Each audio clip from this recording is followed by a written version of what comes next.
When you think of neighbors, you imagine friendly smiles, waving hands, and peaceful weekends. But my neighbors, the infamous HOA Karen sisters, were the exact opposite. From the day I moved into my new home, they treated me like I was a criminal invading their perfect neighborhood. They complained about my lawn, the color of my front door, and even the way I parked my car. But that was just the beginning. Things took a dark turn when I started noticing strange things inside my house: muddy footprints near my door.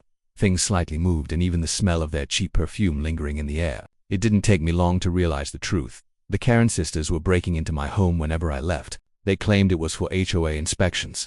But I knew better. I tried confronting them, but they laughed in my face, daring me to call the cops. Every time I did, they had a perfect excuse: no evidence, no proof. I was furious. That's when I came up with a plan. A harmless but unforgettable plan. I rigged the inside of my front door with bright blue paint, the kind that sticks to skin and fabric for days. The next time they tried to sneak in, they'd get a taste of poetic justice. What happened next not only exposed their lies to the entire neighborhood, it changed everything. It was a bright Saturday morning when I pulled up to my new house, a tidy, cream-colored suburban home with a white picket fence and a small garden already blooming with tulips. The air smelled of fresh-cut grass and sunshine, the kind of smell that makes you feel like everything in life is finally falling into place. I'd worked hard to afford this place: countless overtime hours, months of planning, and one-to-many takeout dinners. Now, standing in my driveway with the keys in hand, I felt a rush of pride. I was finally home. The neighborhood seemed perfect at first glance. Children were riding bikes along the sidewalk. A man was washing his car in his driveway, and an older woman waved at me from across the street with a polite smile. Everything looked so peaceful, so quiet, so normal. I thought I had found the perfect community. I didn't know it yet, but two people were watching me from behind a curtain, two women who would turn my peaceful dream into a daily nightmare. I first met the Karen sisters that very afternoon. They introduced themselves as Linda and Brenda, identical twins in their late 50s who ran the neighborhood HOA like it was their personal kingdom. Both wore oversized sunglasses, matching floral blouses, and fake smiles that didn't reach their eyes. They marched up to me as I was unloading boxes from my truck. "You're the new homeowner?" Linda asked, her voice sharp as a knife. "Yes," I said, smiling politely. "Just moved in today." Brenda crossed her arms. Well, welcome. We just want to make sure you've read the HOA rules. We're very strict about appearances around here." I nodded slowly, trying to stay polite. "Of course, I'll make sure to follow all the rules." They both nodded, but there was an unmistakable look of suspicion in their eyes, as if I'd already done something wrong. The rest of the day went smoothly, at least until the next morning. I woke up early, excited to start decorating my new place. I painted my front door a deep forest green, a color I'd always loved. It matched the trees in my yard and gave the house a cozy charm. I was proud of it. But just 2 hours later, as I was watering the plants, the Karen sisters came marching up my driveway again. Linda's jaw dropped as if I'd committed a crime. "That door color is not on the HOA approved list," she snapped. I blinked, confused. "Is that really an issue?" "It's just green," Brenda cut me off, waving a clipboard. "Rules are rules. You'll have to repaint it by tomorrow. We prefer neutral tones, beige, white, or light gray only." I stood there, stunned. "It's just a door. I don't see how this affects anyone." Brenda leaned in, lowering her voice. "It affects the aesthetic harmony of the neighborhood."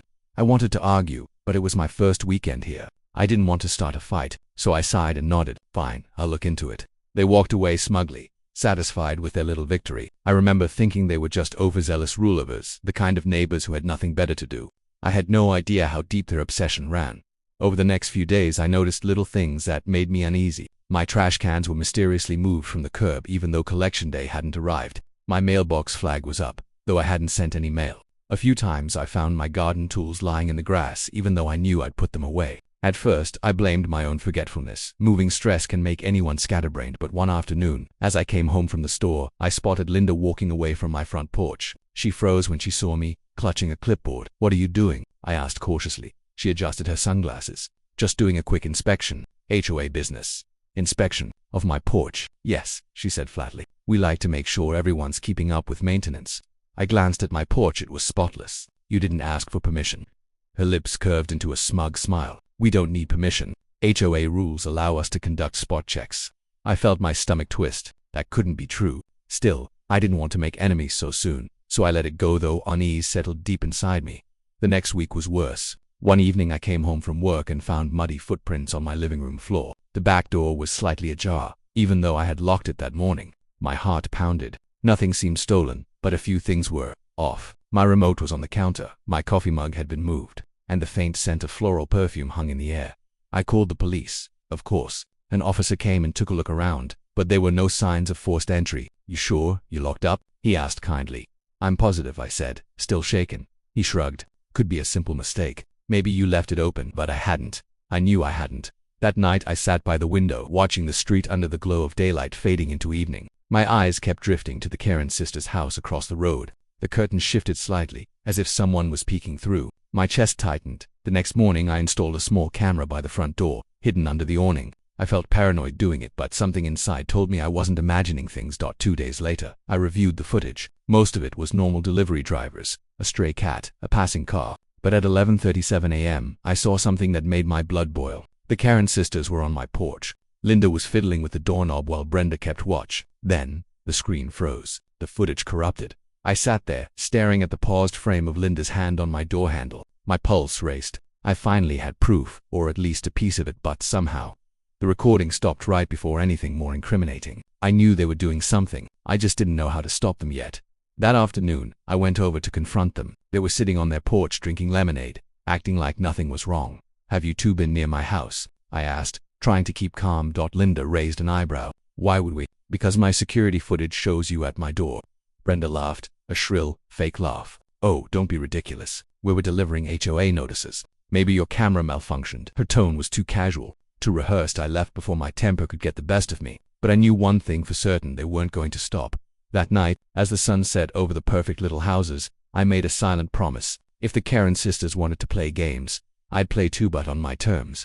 I didn't know how yet, but I was done being their quiet victim. The peaceful neighborhood I dreamed of had turned sour, and I was just getting started fighting back. The war with the HOA Karens had officially begun. The following week began with an unsettling sense of paranoia. I started double-checking every window, every door lock, even the shed out back. What used to be a cheerful morning routine, making coffee and listening to the birds, now felt like a military inspection. I wasn't just living in my house anymore. I was defending it. The Karen sisters had planted a seed of fear inside me, and it was growing fast. For a few days, things seemed quiet, too quiet. No strange noises, no misplaced items, no glimpses of floral blouses sneaking around my porch. I tried convincing myself I was overreacting. Maybe Linda and Brenda had gotten bored. Maybe, just maybe, the nightmare was over. But deep down, I knew better. Bullies like them don't give up, they regroup. On Wednesday morning, the calm broke. I stepped outside to grab my mail, and the first thing I noticed was the faint crunch of gravel under my foot. Fresh footprints leading from the sidewalk straight to my side door. The pattern wasn't mine. It was smaller, lighter, and distinctly from women's shoes. I followed the trail until it stopped right at the threshold. The doorknob had faint smudges, like someone had tried to wipe it clean. My pulse raced. I crouched to inspect the marks closer and noticed faint streaks of pink polish, exactly the color Brenda always wore. That's when I knew for sure they'd been inside again. I stormed into the house, checking every room. Nothing was missing, but everything felt touched. My curtains were drawn differently. My kitchen towel was folded another way. Even the faint smell of their perfume, sweet and synthetic, lingered in the air. I clenched my fists. They thought they could walk all over me. They thought I'd just sit back and take it. Not this time. That afternoon I installed new locks, industrial-grade ones. I even added a chain bolt and a secondary latch. Then, I set up 2 new cameras, one hidden behind a flower pot on the porch and another aimed directly at the side door. I positioned them carefully so no one could notice. The entire time I could almost hear Linda's nagging voice in my head, lecturing about aesthetic harmony. Oh, this was my harmony piece of mind, secured with steel and lenses. But the Karens were smarter than they looked. The next morning, as I walked to my car, I saw a fresh envelope taped to my windshield. It was stamped with the HOA logo. I opened it and nearly laughed at the absurdity. Notice of violation. Unauthorized surveillance equipment detected. They were trying to find me for having security cameras on my own property. The note ended with a threat to escalate matters if I didn't remove them immediately. That was it. I was done being polite. I marched across the street to their house. Linda opened the door, her hair perfectly curled, holding her ever-present clipboard. "Oh, it's you again," she said, her tone dripping with mock sympathy. "Did you get our notice?" "Yes. And you're out of your mind," I snapped. "Those cameras are for my safety." Brenda appeared behind her, sipping coffee. "Cameras aren't part of the approved neighborhood design. We can't have eyesores ruining our community's charm." I scoffed. "You mean the charm of breaking into my house? Because I've got your footprints by my door and your perfume all over my kitchen." Their faces tightened, but neither of them blinked. Linda tilted her head, smirking. "That's quite an accusation. You should be careful making false claims like that. People might start thinking you're unstable." My jaw clenched. "You think I don't have proof? Then show it," Brenda said smoothly, setting her cup down. "Go on, prove we've done anything wrong." I opened my mouth to speak but stopped. The cameras had only been up for a day. The older footage was still corrupted. They knew it too. They were mocking me, hiding behind technicalities and fake smiles. I left before my temper got the best of me, but every step home felt heavier. They'd cornered me. Without proof, I was the crazy neighbor. That night, I couldn't sleep. The moonlight filtered through the blinds, striping the floor with silver shadows. Every creak of the house made my heart race. Around midnight, I heard something, a faint thud from outside, near the side door. I froze, straining to listen. Another soft noise followed, like the slow twist of a doorknob. I grabbed my phone and tiptoed toward the hallway. My heart pounded so loudly I thought it would give me away. When I reached the kitchen, I flicked on the light, but the noise stopped. The door was still shut, but the handle was slightly turned. My skin crawled. I reviewed the footage from the flowerpot camera and my blood turned cold. At exactly 12:03 a.m., two figures crept across my yard, one short and one taller. Both wore hoodies, but their posture, their movements, it was unmistakable. The Karen sisters. They crouched by my side door for nearly 2 minutes before the feed glitched again. When it came back, they were gone. I stared at the screen for what felt like hours. Rage boiled in my chest. I finally had partial proof, but they were somehow corrupting my footage each time. How then, I realized. Brenda worked in it for the HOA's management office. They must have been hacking into the shared Wi-Fi connection the HOA provided. My stomach twisted at the thought. They were using the very system meant for community safety to spy and erase evidence. I needed to outsmart them the next day. I went into town and bought a small battery-powered motion sensor camera, one that didn't connect to Wi-Fi at all. Completely offline. I hid it inside a potted plant near the door, behind a cluster of leaves. If they came again, they wouldn't be able to tamper with it. But the Karens were bold. They didn't even wait a full day. On Friday afternoon, I returned home from work and saw the faint shimmer of something on my front steps. Glitter, blue glitter. I bent down and picked up a few specks. Then I noticed a smudge of blue paint on the edge of my doorknob. My breath caught. They'd been trying to mark my door, some twisted way of saying, "We can still reach you." That was when I decided it was time for payback. No more waiting, no more fear. I spent the evening planning. I made sure the motion camera was recording. Then, I prepared a small bucket of thick, bright blue paint, the same color they'd just used to taunt me. I attached it to the inside of the door with a loose hinge, rigged so that anyone trying to push their way in would get a full splash to the face.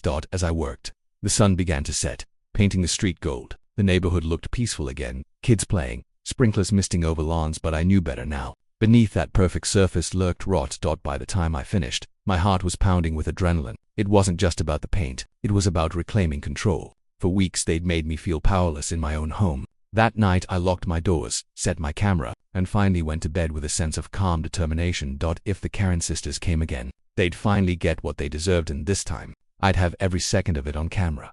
The trap was set. The waiting had begun. The next morning arrived, bright and peaceful.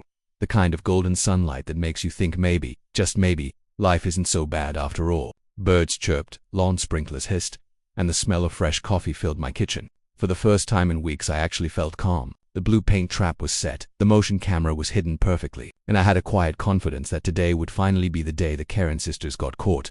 Still, a part of me wondered if they'd even come back. Maybe the sight of my new locks had scared them off. Maybe they'd realized I wasn't such an easy target anymore. But then again, I'd learned something crucial about Linda and Brenda. They couldn't stand to lose. They thrived on control, and me defying them. That must have been driving them crazy. I spent most of the morning working in my front yard, trimming the hedge and pretending everything was normal. Across the street, I could see their curtains twitching. I didn't even need to look closely. I could feel their eyes on me. I imagined them whispering to each other, planning their next move. It almost made me laugh. Around noon, I went inside to grab lunch and review the motion camera footage just to be sure it was working. The image was clear as death. Front yard, the steps, and the door. Everything looked perfect. I even tested the trigger by slightly nudging the plant, and the recording blinked on instantly. That camera wasn't going to fail me like the Wi-Fi once had. As the afternoon stretched on, the street grew quiet. Most neighbors were at work, kids were in school, and the air was still except for the soft rustle of leaves. Then came the moment I'd been waiting for. It started with the sound of heels clicking faintly on pavement. I peeked through the curtain and saw them, Linda and Brenda, walking briskly toward my house, both dressed in pastel blouses and wide-brimmed sun hats. They were carrying clipboards and wearing fake smiles, pretending to be on some kind of official inspection. My pulse quickened. They were about to walk right into it. Linda leaned toward Brenda, whispering something. Then Brenda nodded and glanced around. The street was empty. Satisfied, they stepped up to my porch. The camera's motion light blinked red, recording every second.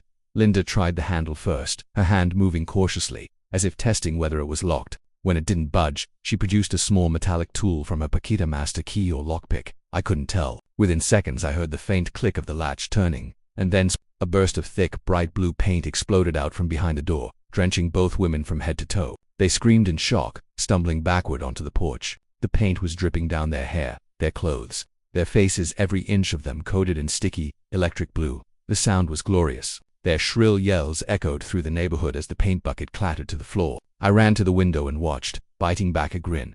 Brenda flailed her arms, sputtering. What is this?" Linda gasped, wiping paint from her face. "He attacked us. He set a trap," I muttered under my breath, half laughing. "You mean my front door?" Neighbors started peeking out from their homes, drawn by the noise. Mrs. Thompson from down the street gasped when she saw them. "Oh my goodness, what happened?" Before I could step outside, the sisters spotted me through the window. Linda's face twisted in fury. "You," she shouted. "You'll pay for this." I calmly opened the door, careful not to slip on the puddle of paint. "Ladies," I said evenly, "care to explain why you were breaking into my home in broad daylight?" Brenda pointed her dripping finger at me. "We were conducting an HOA inspection." I raised an eyebrow. "By picking my lock," Linda huffed, trying to salvage her dignity as blue paint dripped from her earrings. "You violated neighborhood codes, those cameras, that door color, and we have every right to ensure compliance." I could see the neighbors gathering now, whispering among themselves. Some were recording with their phones. For once, the Karen sisters didn't look powerful or composed. They looked ridiculous. I crossed my arms. "You've been sneaking into my property for weeks. I told you to stop. This time, you got caught on camera." Brenda froze. "Camera?" "Yeah," I said, pointing to the hidden part. "That one right there." Her eyes widened as she realized what I meant. She looked to Linda, who was speechless for the first time in her life. A few minutes later, the police arrived, called, ironically, by Brenda herself. They showed up to find two blue-painted women angrily pacing on my porch while a small crowd of amused neighbors looked on. Officer Daniels, a tall man with a calm voice, approached me first. "Sir, can you explain what happened here?" "Of course," I said, handing him my phone. "Here's the footage. They broke into my home. I didn't hurt them. The paint was inside my door for security. They triggered it themselves." He reviewed the video carefully. The entire scene was crystal clear. Linda and Brenda sneaking up, tampering with the lock, and getting splashed. No editing, no tricks. The proof was undeniable. Officer Daniels turned to the sisters. "Ladies, you want to explain this?" Linda's face was crimson, partly from rage, partly from embarrassment. "This man is dangerous. He set a trap." The officer raised a brow. "A trap inside his own locked home. You two tried to enter without permission. That's trespassing." Brenda sputtered, trying to argue, but every word just made it worse. The officer sighed, clearly done with their nonsense. "I suggest you go home, clean yourselves up, and stay off his property. One more incident like this, and you'll both be facing charges." As they slunk away, the crowd started chuckling. One kid whispered, "They look like Smurfs." Someone else muttered, "Finally, karma." I stood there, trying not to smile too broadly. I felt vindicated not just for the invasion of my privacy, but for every petty HOA warning and condescending lecture they'd thrown my way. After the police left, and the neighbors dispersed, I cleaned up the porch. The puddle of blue paint gleamed in the sunlight, like a trophy of justice. I poured a glass of lemonade, sat on my steps, and watched as the Karen sisters' car screeched away. That evening my phone buzzed nonstop. Neighbors I'd barely spoken to before were messaging me, cheering me on. "You're a legend," one said. Finally someone stood up to them. For the first time since moving here, I felt like I truly belonged. The community had seen the truth as the sun dipped low. I watched the last streaks of daylight fade over my freshly painted green door. It felt symbolic, peace after chaos. But deep down I knew this wasn't over yet. The Karens wouldn't take humiliation lightly. Still, for now I allowed myself to enjoy the victory. After all, they'd started this war with their arrogance and entitlement. I'd simply finished it with a bucket of paint and a bit of poetic justice. And though I didn't know it yet, this messy, blue-stained afternoon would be the moment that finally broke their perfect little empire. For a few days after the blue paint incident, life in the neighborhood felt strangely peaceful. The air seemed lighter, the neighbors friendlier. I'd see people smile at me as I walked my dog or waved as they passed by. Some even congratulated me quietly, whispering things like, "Good job," giving them what they deserved. It was clear that most of the neighborhood had been silently suffering under the Karen sisters' self-appointed rule, and now they had finally seen them exposed.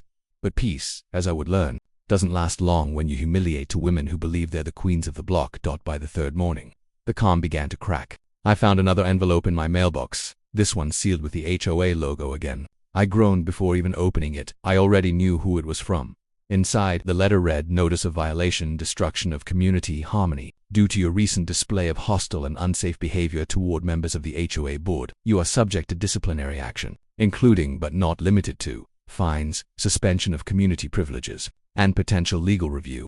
At the bottom, Both Linda and Brenda had signed their names in bold cursive. I laughed out loud in disbelief. Hostile and unsafe behavior. They broke into my house. I'd expected them to lick their wounds and stay quiet for a while, but no, apparently humiliation wasn't enough to slow them down. Later that morning, while taking out the trash, I noticed two of my other neighbors, Mr. and Mrs. Lewis, standing by their driveway, whispering. When they saw me, they smiled awkwardly and quickly looked away. I didn't think much of it until I heard snippets of conversation floating around over the next few days. Rumors. Karens were spreading rumors. It started small claims that I'd set up dangerous booby trap meant to harm them. Then it escalated. According to them, I was mentally unstable, a troublemaker, and possibly dangerous. They told everyone that I was obsessed with them, that I'd been stalking their property, and that the paint trap had been an act of revenge for being rejected romantically. The audacity of it all was almost impressive at first. I tried to ignore it. I told myself that the truth would speak for itself. But soon, I noticed the effect. People who used to wave at me started avoiding eye contact. One family even crossed the street when walking their dog to avoid passing my house. The Karens were working overtime to poison my reputation. I decided to pay a visit to the HOA office. It was a small building at the edge of the neighborhood, more of a converted garage than an actual office. Inside, a woman named Janine, the secretary, sat behind a desk cluttered with papers. She looked startled when I walked in. "Oh, it's you," she said softly. "Linda mentioned you might come by." "Of course she did," I muttered. "Listen, Janine, I just got another violation notice. I need to set the record straight. The Karen sisters Linda and Brenda broke into my home. I have proof. The police know about it. Yet somehow, I'm the one being fined." Janine sighed, leaning back in her chair. "I've heard both sides. They say it was all a misunderstanding. They claim they were acting within HOA authority. Authority doesn't include trespassing," I said firmly. "They're abusing their positions." Janine looked uncomfortable. "You're not wrong," she admitted quietly. "But they've been on the board for over 10 years. They know the bylaws inside and out. People are scared to cross them." That told me everything I needed to know. The HOA wasn't a community organization, it was a kingdom, and the Karens were the rulers. When I got home, I pulled up my paint-splattered video footage again, this time uploading it to a cloud drive and backing it up on 3 separate USBs. If they wanted to play dirty, I'd be ready. The next few days turned into psychological warfare. I started receiving strange deliveries, pizza I hadn't ordered, gardening tools I never bought, even a stack of magazines under someone else's name. Then, one morning I woke to find my trash cans tipped over, garbage scattered across my lawn. That afternoon, Brenda had the nerve to walk by my house and shake her head disapprovingly. "Such a mess," she said loudly enough for me to hear. "Some people just don't take pride in their homes." I stepped outside. "You're unbelievable," I said flatly. She smirked, turning to me. "Watch your tone. You're already on thin ice." Something in me snapped. "You two have been harassing me since the day I moved in. You break into my house, lie about it, and now you're spreading rumors. You should be ashamed of yourselves." Brenda's smile didn't fade. "Oh, I'm not the one covered in blue paint in front of the whole neighborhood anymore. You're the one they're watching now." And she walked away, leaving a trail of fake innocence behind her. I took a deep breath, trying not to lose control. She wanted me angry. She wanted me to lash out so she could paint me figuratively, this time as the villain. That evening, I decided to visit one of the few neighbors who had always been kind to me, Mrs. Thompson, the elderly woman from 2 houses down. When she opened the door, she gave me a sympathetic smile. "I heard about what they're saying," she said quietly. "Don't let it get to you. We know the truth." I sat on her porch, sipping tea, and we talked for nearly an hour. She told me how Linda and Brenda had once fined a man for having a too colorful bird feeder, and how they'd forced another family to repaint their entire fence because the shade of white was too bright. "They've ruled this place for years," she said, "but people are getting tired. What you did, the paint thing, it showed them they can be challenged." Her words stuck with me. Maybe that was why the Karens were so desperate to destroy me. I wasn't just another homeowner, I was a threat to their control. The next morning, a new letter arrived, but this one wasn't from them. It was from a group of neighbors. A petition. "We, the undersigned, request an emergency HOA board review to investigate the misconduct of Linda and Brenda Martin, current HOA presidents." There were 12 signatures already. 12 people brave enough to take a stand. My hands trembled slightly as I read the names. I wasn't alone anymore. When the Karen sisters found out, because of course they did, their fury was immediate. They started knocking on doors, shouting about false accusations and slander. But this time the neighborhood didn't seem as afraid. People were starting to push back. Later that day, as I watched them pacing in front of their house, yelling at each other, I realized something important. Their empire wasn't built on power, it was built on fear. And fear, once broken, doesn't come back easily. That night, I sat on my porch, the faint smell of paint still lingering near the steps. The neighborhood was quiet again, but this time it was a different kind of calm before something bigger. The Karen sisters weren't done yet. I could see it in their glares, their frantic energy. They were plotting something new. But now, I wasn't just one man standing against them. The neighborhood was watching. The tide was turning, and for the first time, I felt ready for whatever came next. The week leading up to the emergency HOA meeting felt like the longest of my life. Every day, tension simmered in the air, thick enough to taste. Neighbors whispered in driveways, group texts buzzed with speculation, and the Karen sisters were more visible than ever, marching up and down the street, clipboards in hand, trying to reassert their fading authority. But something had changed. For the first time, no one was listening. The power they'd clung to for years was slipping right through their perfectly manicured fingers. I watched from my porch as they stopped in front of each house, pleading, persuading, sometimes threatening, but the neighbors' faces told a story. People were tired. They were done being controlled. What had started as my personal feud had turned into something much bigger, a community finally waking up. The morning of the meeting, I woke early, nerves twisting in my stomach. The sun was bright, birds chirping as if nothing was wrong, but inside me was a storm. I wasn't nervous about facing them, I was nervous about what would come after. This wasn't just about revenge anymore. It was about reclaiming peace, not only for myself but for everyone in the neighborhood. By 10 a.m., cars lined the street outside the small HOA office. I arrived to find at least 30 neighbors gathered outside, talking in low tones. Some nodded to me with encouraging smiles. Others patted my back. I realized, in that moment, how far things had come. A few weeks ago I'd been the newcomer, the outsider everyone avoided. Now, I was the reason they were all standing up for themselves. When the doors opened, we filed in. The small room buzzed with quiet chatter. At the front table sat Linda and Brenda, their faces carefully composed. Though the strain was clear in their tight smiles and darting eyes, they looked different now, smaller somehow, stripped of their smug confidence. Beside them sat Janine, the secretary, who looked more nervous than anyone else. The meeting began with Brenda clearing her throat. "We are here to discuss serious allegations of misconduct," she began, her voice trembling slightly. "Certain individuals have made false claims intended to undermine the authority of this board, claims that threaten the unity of our community." Her words fell flat. No one nodded. No one clapped. Linda jumped in. "We've served this neighborhood faithfully for over a decade. We've kept it beautiful, organized, and safe. But lately, we've been under attack by lies, manipulation, and hostility." I raised my hand. "If you're going to accuse me, at least let me respond."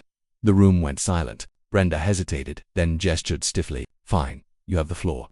I stood up, taking a deep breath. When I moved here, all I wanted was a peaceful life. But instead, I was harassed, fined for nonsense. And eventually, let's not sugarcoat it, had my home broken into by two women who thought the HOA rules made them above the law. Linda slammed her hand on the table. "That's a lie." I reached into my folder and pulled out the printed stills from the footage. "Here's the video," I said, holding them up. "You breaking into my house. You getting splashed with blue paint because you tried to trespass again. And here's the police report to prove it." A ripple of murmurs filled the room. Someone gasped. Mrs. Thompson, sitting in the second row, nodded grimly. I continued, my voice steady. "You've used this HOA as your personal weapon for years, bullying families, fining people for harmless things, and driving good neighbors away. But that ends today. This isn't about paint or cameras. It's about fairness. It's about everyone here having the right to feel safe in their own home." There was silence. For the first time, Linda and Brenda didn't have a comeback ready. Their faces were pale, their confidence draining away. Then Janine, the secretary, spoke up softly at first, then stronger. "He's right. I've seen the complaints. I've watched people cry in this office because of the way they were treated. It's time for new leadership." The room erupted into murmurs again. Agreement. This time, Mr. Lewis stood up. "I second that. I've lived here 12 years, and I've had enough of being fined for my kids' toys on the lawn." Another voice joined in. "They made me repaint my entire fence because they didn't like the color." And another, "They threatened to sue me for having wind chimes." The floodgates opened. Every voice that had been silenced for years finally spoke. The Karen sisters sat frozen, overwhelmed by the tide of truth crashing against them. Brenda tried to regain control. "These are baseless accusations." Linda stood up shouting, "You're all ungrateful. Without us, this neighborhood would fall apart." But no one listened. The noise of unity was louder than their protests. Finally, Janine tapped the microphone. "Enough, we're voting. All in favor of removing Linda and Brenda Martin from the HOA board effective immediately. Raise your hand." Almost every hand in the room went up, mine included. The sisters looked around in disbelief. Brenda's lips trembled. Linda's clipboard slipped from her fingers, clattering to the floor. It was over. The vote was unanimous.